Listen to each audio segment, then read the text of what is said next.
দেশটা তো নয় মঘের মুল্লুক, যেমনে খুশি চলবে, যখনে যা মুখে আসে তখনই তাই বলবে। আমরা তো ভাই মানুষ সবাই, কেন এত কষ্ট? নারীরা যে বেশ ধরেছে দেশ করছে নষ্ট।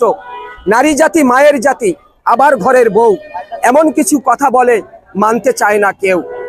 শোনো নারী বলছি তোমায়, তুমি তো মুসলমান, এমন পোশাক পরলে তোমরা থাকবে না ঈমান।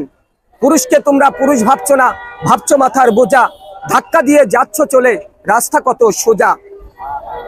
শাড়ি গয়না খুলে তোমরা পরেছো প্যান্ট শার্ট, নিজেকে খুব ধন্য ভাবছো, ভাবছো স্মার্ট।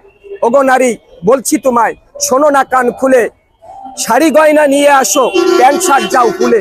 তোমরা নারী রূপবতী, রূপের নাই শেষ, এমন পোশাক পরলে পরে ধ্বংস হবে দেশ।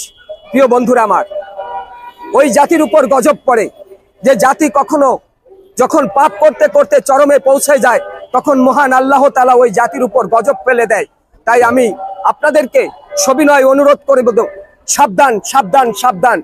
কোনো নারী যখন পুরুষের বেশভূষ ধরবে, তখন ওই নারীর ধ্বংস অনিবার্য, সে জাহান্নামী হবে। আর যখন কোনো পুরুষ নারীর বেশে চলবে, তখন তারও ধ্বংস অনিবার্য। তাই আসুন, আল্লাহ তাআলা আমাদেরকে এই যে দুটি জাতি হিসেবে সৃষ্টি করেছে, পৃথিবীতে মানুষের ভিতর দুইটা জাতি, একটা হলো নারী আর একটা হলো পুরুষ। পুরুষ পুরুষের জায়গায় থাকি, নারী নারীর জায়গায় থেকে। আল্লাহ তাআলার এই বিধান আমরা মেনে চলার চেষ্টা করি। সবাই ভালো থাকবেন। আসসালামু আলাইকুম ওয়া রাহমাতুল্লাহি ওয়া বারাকাতুহু।